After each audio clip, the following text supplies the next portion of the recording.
कहीं तो है सपना और कहीं याद, कहीं तो हंसी रे कहीं फरियाद। पल छिन तेरे मेरे जीवन की यही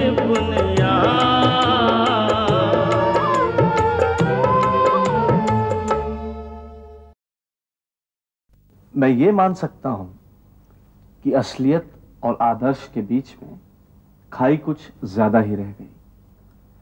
कहीं हमने अपने आदर्शों को व्यवहारिक ना बनाकर चूक की और कहीं अपने व्यवहार को आदर्श ना बनाकर। नहीं पिताजी, आपकी पीढ़ी ने एक ही गलती की, पश्चिम से बराबर काफी परहेज बरतने की। पुराने ख्यालात की खिचड़ी में जरा सा विलायती छोंक देने से हो क्या सकता था। बेसिकली फ्यूडल दिमाग वाले मॉडर्न इंडिया बना नहीं सकते। पुत्र, मैं तो कहना चाहता हूं कि जिसे तू हिंदुस्तान का पिछड़ा दिमाग कहता है, उसे शायद हमने अच्छी तरह ना समझकर गलती की। अगर आइंदा भी इस देश में पॉलिटिक्स वही पिछड़ा हुआ दिमाग चलाता रहा और बातें हम पश्चिम की मॉडर्निटी की करते रहे, तो हालात बद से बदतर होते चले जाएंगे। जी मैं कहता हूं पॉलिटिक्स को मॉडर्न दिमाग वालों से चलवाओ ना। आप लकीर पीटने वालों को परे कर दो, मुल्क को तरक्की की राह पे लगाओ। पहले आप तो तरक्की की राह से लगो प्रा जी। आपका दिमाग तो मॉडर्न है, फिर भी ईमानदारी के पुराने असूलों पर चलते हो। ईमानदारी के उसूल नए या पुराने नहीं होते पुत्र। पिताजी, ये रोशन आपका नाम डुबा रहा है। मास्टर हवेली राम का बेटा बनकर लीडरान और अफसरान के पास पहुंच जाता है, फिर उनसे सिफारिशें करवाता है, इसी दलाली में पैसे कमाता है। जिसने जिंदगी में कभी पैसों को अहमियत नहीं दी, उसका बेटा उसी का नाम लेकर पैसे कमाए, ये कैसा मजाक है। जी इसी मजाक पर तो बहस हो रही इतनी देर से। आपने पैसे नहीं ना कमाए, ये आदर्श था। मैं आपका नाम लेके कमा रहा हूं, ये असलियत है। रोशन, शर्म किया कर। शर्म तो अक्सर अब मुझे आने लगी है कि अपने ही लोगों की असलियत नहीं पहचान पाया। भूषण, पुत्र तो दफ्तर से आके तब का यहीं बैठा है। वहां बीबी रानी नाराज हुई बैठी है। आज भी रोटी नहीं खाई उसने। यहां रोटी नहीं खाई, पड़ोस पर डबल रोटी खा बैठी हैं। पुत्र, मैंने उस दिन कहा था कि सुलह के लिए पहल तू कर। गलती तेरी थी, हाथ तूने उठाया। पिताजी, मैंने तो आपके कहने पे माफी भी मांग ली थी। हिंदुस्तानी में मांगी होनी है।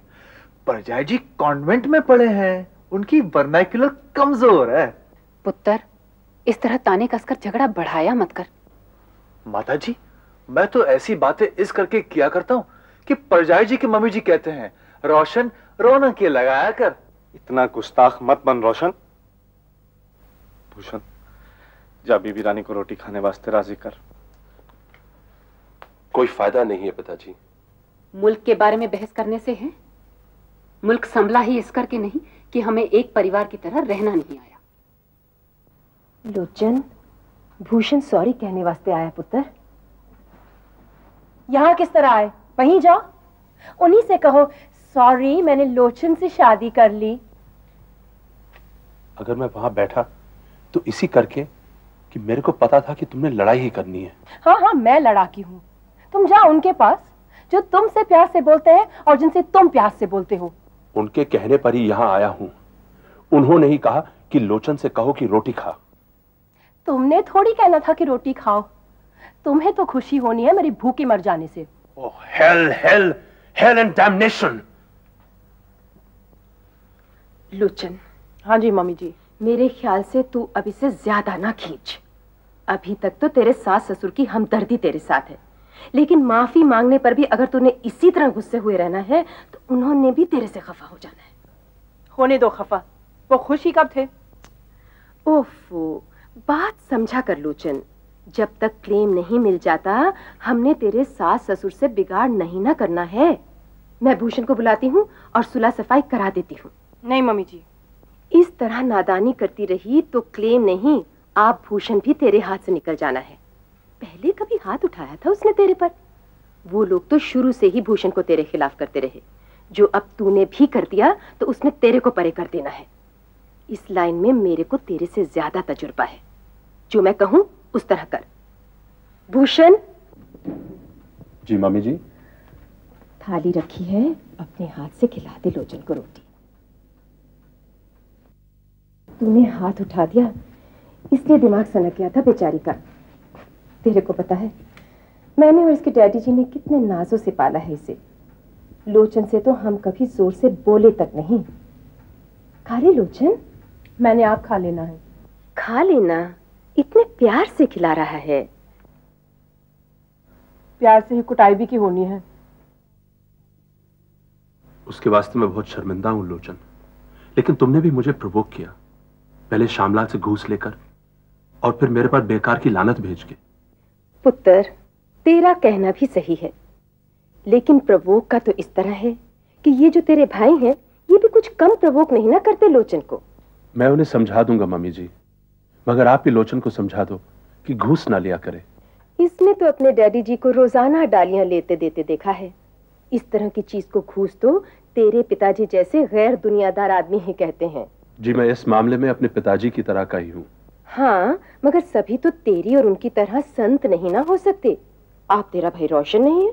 प्राजी के मम्मी जी, मैं तो आपकी तरह का हूँ। जो बात प्राजी आपके साथ रहकर भी नहीं ना सीख सकी, मैं दूर बैठा बैठा ही सीख गया। रोशन, मीटिंग में नहीं चलना? अरे आज तो जरूर जाना है, क्योंकि मीटिंग अरुंधति जी के घर में है। वो आप करोड़पति नहीं तो क्या हुआ, उनकी कन्या तो है। यही बुनियाद। नमस्ते नमस्ते नमस्ते नमस्ते नमस्ते नमस्ते नमस्ते जी। आज की मीटिंग तो बहुत अच्छी रही। यही अफसोस कि प्रज्ञावती बहन जी नहीं पहुंच सकी। वो कब तक आने वाले हैं दिल्ली? मंगला को मालूम होगा, वो पता नहीं क्यों नहीं आई। मैंने अभी जाके पता कर लेना है। तेरे से यही उम्मीद की जाती है। रोशन, आज तुम्हारे विचार सुन के मुझे सुखद आश्चर्य हुआ। अब तक मैं समझी थी कि तुम वो जिसे कहते हैं ना सतही ढंग से मॉडर्न हो। आज पता चला कि तुम ट्रेडिशन और मॉडर्निटी को एक दूसरे में ढालने के कायल हो। बहुत अच्छा बोले तुम। जी मैं किधर बोला?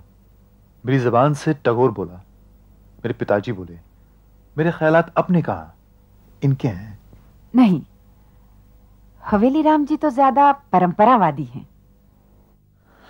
जी पीढ़ी का कुछ तो फर्क पड़ता ही है। जी बात यह है कि मेरे विचारों पर थोड़ा बहुत असर मेरे कुलभूषण प्राजी का भी है।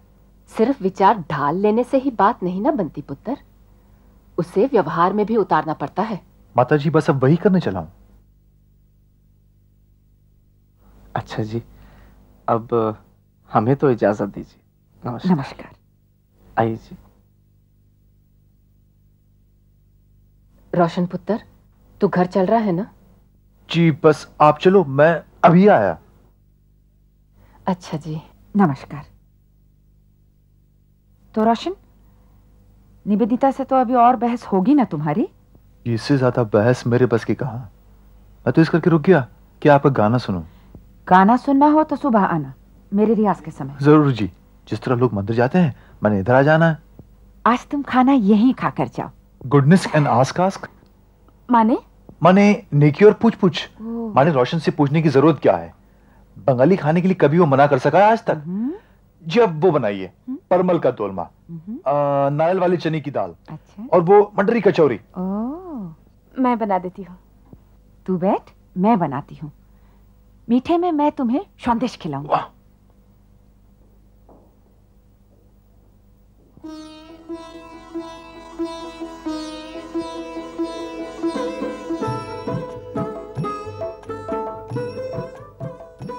आप नाराज हैं शायद। मैं? जी मैं तो आपसे नाराज होने की बात सोच तक नहीं सकता। उस दिन क्लब में मिले, बोले नहीं? जी श्यामलाल जी आपके पास खड़े थे। मेरे को तो बस एक ही बात की फिक्र रहती है कि कहीं आपके बाबा आपसे नाराज ना हो जाएं। आपका कामकाज तो ठीक चल रहा है ना? आपकी मेहरबानी से, आपके बाबा की बदौलत। मैं समझी नहीं। जी, बिजनेस के बारे में मैं जो कुछ भी जानता हूं मैंने आपसे सीखा है, और आपके बाबा ने मुझे नौकरी से निकालकर यह मौका दिया कि मैं आपके सिखाए गुरुओं से अपना धंधा रोजगार चमका सकूं। किंतु निवेदिता जी, रोजगार ही सब कुछ नहीं होता जीवन में। माने सो तो है, बात यह है जी, जाके थोड़ी मदद करो माँ की। सुनिए, मेरे ख्याल से खाने के लिए मना कर दीजिए। क्यों? क्योंकि मैं यहां बैठूंगा तो कुछ ना कुछ कहूंगा, और मेरी शुरू से ये बदकिस्मती रही है। मैं कुछ ऐसा कह जाता हूं जो आपको परेशानी में डाल देता है। नहीं तो फिर बैठिए ना प्लीज।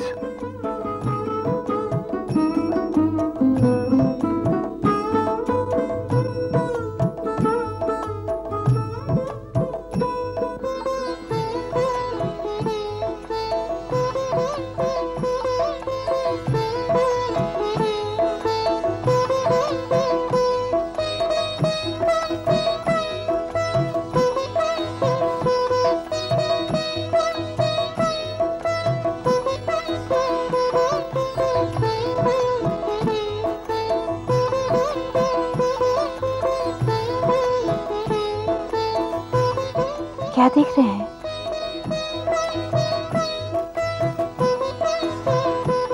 क्या हुआ? कोई आपके चश्मे के पीछे छिपा था, आज दिखा है। मेरे चश्मे के पीछे? कौन? आप निवेदिता जी। मैं छुपी हूँ? माने? लोग बाग चश्मा कुछ देखने के लिए पहनते हैं, मगर आप इस करके पहनते हो कि लोग बाग आपको अनदेखा कर जाए। आप तो कविता बोल रहे हैं। इसके वास्ते भी मैंने कसूरवार आपको ही ठहराना है। कोई और बात कीजिए। इस बात को पूरा कर लेने दो निवेदिता जी। आपको याद होगा पहली मुलाकात में मैंने आपसे कहा था कि आप जाने पहचाने इस करके लगते हो कि आपको मैंने टैगोर के लिटरेचर में देख रखा है। उसके बाद कोशिश करने पर भी मैं आप में वो झलक पा नहीं सका। आप मिस्टर सपन सेन गुप्ता की बेटी और वारिसी बने रहे, लेकिन आप वही नहीं हो। आप निवेदिता जी भी हो। आप अपनी इस पहचान से क्यों अनजान रहना चाहते हो, और क्यों दुनिया को भी रखना चाहते हो? मुझे चश्मा दे दीजिए प्लीज। जरूर पहनूं जी, लेकिन कभी इसे उतार कर, अपनी ये केश खोलकर, ज्यादा नहीं थोड़ा सा सच संवर कर अपने को आईने में देखो तो आप पाओगे कि आपके भीतर एक टैगोर की हीरोइन है जो बाहर निकलने के लिए तड़प रही है। उसे बाहर निकलने दो निवेदिता जी। मुझे अपने बारे में कोई संभ्रम नहीं है, कुछ भी कर लूंगी, रहूंगी वही एक ठो साधारण लड़की।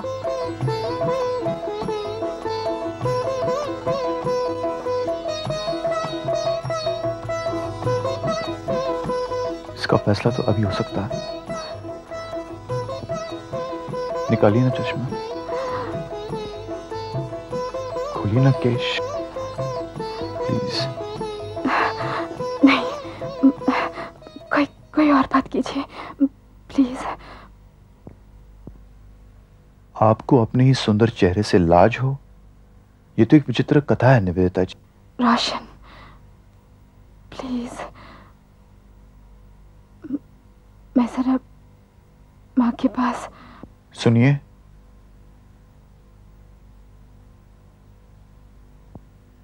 मां के पास जाइए जरूर, मगर अपना मुखौटा पहनकर।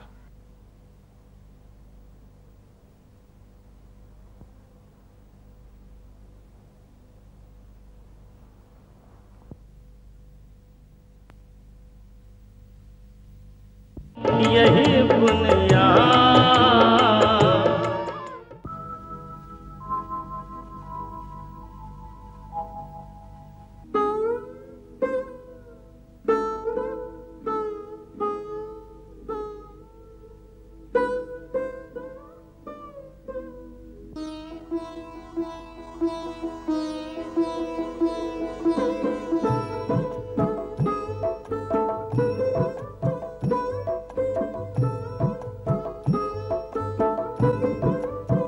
निवेदिता, क्या हुआ? कुछ नहीं। घबराई हुई क्यों है? घबराई नहीं तो। तेरा चेहरा अजीब सा क्यों लग रहा है? चश्मा कहाँ है? और ये केश कैसे खोल दिए? बुरी लग रही हूँ क्या? ना, बेशी सुंदर। माँ। बोल। कुछ नहीं। बताती क्यों नहीं? माँ से भी घबराती है? एक सखी है मेरी, वो कह रही थी, निवेदिता, तेरे अंदर एक ठो रूबी ठाकुर की नायिका है, बाहर आने को फिकल है वो। चश्मा उतार दे, केश खोल दे, थोड़ी सत्सवर, बस बाहर आ जाएगी। सखी का नाम रोशन? तुमने सुन लिया क्या? ना रे, किंतु कुछ बातें मन के कानों से भी तो सुनी जाती हैं। अच्छा, तो तेरे बाबा का कहना उचित ही था कि तुझे लड़का पसंद है। ये बात तो मैंने कभी बोली ही नहीं। बोली नहीं तो क्या, सोची भी नहीं?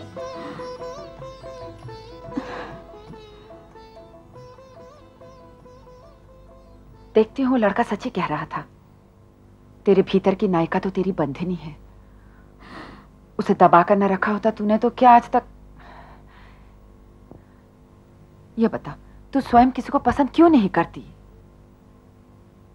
ये सब मैंने आज तक सोचा ही नहीं। वही तो मैं पूछ रही हूं, ये सब क्यों नहीं सोचा? देख, मुझे ये तेरा रोशन कोई अद्भुत या असाधारण व्यक्ति तो लगता नहीं है, फिर भी कुछ गुण है इसमें। ज्ञानी नहीं है, लेकिन ज्ञान का प्यासा है, महत्वाकांक्षी है, और हां, वो है वो जो आजकल लोग कहते हैं ना, स्मार्ट। तू क्या कहना चाहती है? तुझे उसमें पसंद करने लायक कुछ भी नजर नहीं आया? ऐसा तो मैंने नहीं कहा। इसका मतलब हुआ कि पसंद है। तो नापसंद है? ना, पसंद नहीं है, नापसंद नहीं है, तो क्या है?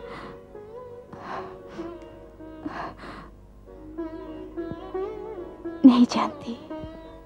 नापसंद किया और मैंने? जय खुदा के मेरे सामने कहे। जी आप ये गलत समझ रहे हो कि जेबी साहब ने मुझे यहाँ भेजा। तो मेरे बाबूजी अम्मा जी ने भेजा होगा। आजकल सब कहते हैं जाओ मंगला बेटी को समझाओ। क्या आप भी यही मानते हैं प्रिंस कि इस मामले में मैंने गलती की? जी गलती किसी ने नहीं की, गलतफहमी हो गई थोड़ी। कोई गलतफहमी नहीं हुई। हमारे माँ बाप ने जय और मेरी बातचीत कराई। मैंने जैसे सिर्फ इतना पूछा कि क्या तुम मुझसे शादी इसलिए कर रहे हो कि मैं सचमुच तुम्हें पसंद हूं? उसने हाँ ना कुछ जवाब नहीं दिया। जी मौन का मतलब तो हाँ होता है? इस मामले में नहीं। मैं तो कहता रहा हूं कि आपका सवाल ही बेकार था। आप तो जानते हो वो तो शुरू से ही आपको पसंद करते हैं। शुरू से ही ना पसंद करता है। जी मैं मान ही नहीं सकता। वो तो इतना प्यारा इंसान है कि उसका किसी को नापसंद करने का सवाल ही नहीं उठता। हाँ मगर कभी कभी नाराज हो जाता है, मगर उसकी नाराजगी भी बस आती है और जाती है। आपको कुछ नहीं पता है प्रिंस। और अब छोड़ो इस विषय को। आप तो कह रहे थे साहित्य चर्चा करने आया हूं, लेकिन बातें जब से आए हो जय की कर रहे हो। जी वो मेरा दोस्त है। दुश्मन तो वो सिर्फ अपना है। मंगला जी, आप ही उसको इस आत्मघाती दुश्मनी से बचा सकते हो। वो बचाने दे तब ना। वो तो मेरे से मिलना ही नहीं चाहता। वो तो तब से जब से आपने शादी की तारीख टलवाई। नहीं, उससे पहले से। आपको कुछ नहीं पता है प्रिंस। मेरे को सब पता है, और इसी करके मेरे को बहुत दुख भी हो रहा है। आपके दुखी होने की कोई बात नहीं है, आपको इससे कोई मतलब नहीं है। जी मगर लोग तो यही समझते हैं कि मैंने बबली को जेबी साहब के पीछे लगाया। लोग समझते होंगे, मैं तो नहीं। मैं तो शुरू से ही जानती हूँ जय को मेरे जैसी नहीं बबली जैसी लड़कियां पसंद है। जी मैंने बबली को समझा देना है। मेरे को बबली की दया की भीख नहीं चाहिए, अपना मान चाहिए, जो बबली नहीं जय ही दे सकता है। मंगला जी, आप एक बारी सारी बात ठंडे दिमाग से सोचो। आप तो बहुत ज्यादा इमोशनल हो गए इस मामले में। इस मामले में भावुक न हो तो क्या शेयर बाजार के मामले में हो? जी मैं तो सिर्फ ये कह रहा था कि इस तरह तो बात बिगड़ती जानी है। आप भी मुझसे ही कहेंगे, जय से नहीं। मैंने क्या किया है? सिर्फ यही ना कि जय से कहा मुझसे किसी बेबसी में शादी न करे। अपने अम्मा पापा से जो वो खुद नहीं कह सकता था, मैंने कह दिया उसकी ओर से, बस। जी मैं समझ सकता हूँ कि जय तो नहीं समझता। मैं और वो पड़ोसी होते हुए भी तो अलग दुनियाओं के बाशिंदे हैं मानो। और बातों को छोड़ो, मैं पूछती हूँ वो आपकी तरह सीधा सच्चा और साफ क्यों नहीं हो सकता? मैं बहुत सी बातों को नजरअंदाज कर सकती थी, करती रही हूँ। उसके साहित्य संस्कृति में दिलचस्पी न लेने को, शराब पीने को, एक माने में लगभग स्वार्थी बच्चे जैसा होने को, लेकिन इसके साथ साथ वो धूर्त और मक्कार भी हो। मंगला जी मेरे को लगता है कोई आपको बेकार ही भड़का रहा है। ये भी धूर्त और मक्कार नहीं है। प्रिंस, शुरू में मैंने आपसे ये कहा कि तबीयत ढीली होने की वजह से मैं मीटिंग में नहीं आ पाई। इसका सच्चा कारण जानना चाहोगे? मैं इसलिए नहीं आई कि वहां तुम मिलते, जय का कोई जासूस हमें देखता, वो श्यामलाल जी या फूलवती और कोई। जी मैं समझा नहीं। जय ने अपने अम्मा पापा से कहा, मेरे सामने कहा कि मंगला बबली से मेरे मिलने पर क्यों एतराज करती है, वो तो मेरी सेक्रेटरी है। मैं तो प्रिंस और इसके मेलजोल पर कोई एतराज नहीं करता। मेरे को पता होता तो मैं ना आता। चलता हूं। नमस्ते।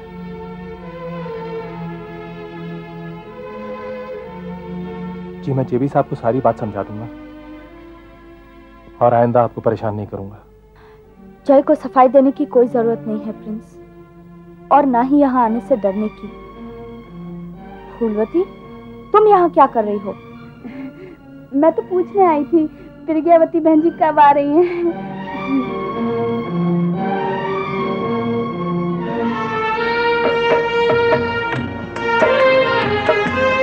अजी भंडारा आपके अमीर भगत लाला वृषभान के यहाँ है। मैं गाड़ी लेके हाजिर हुआ हूँ आपको लिवाने। बहुत बेसब्री से इंतजार कर रहे हैं जी आपका। हाय रब्बा।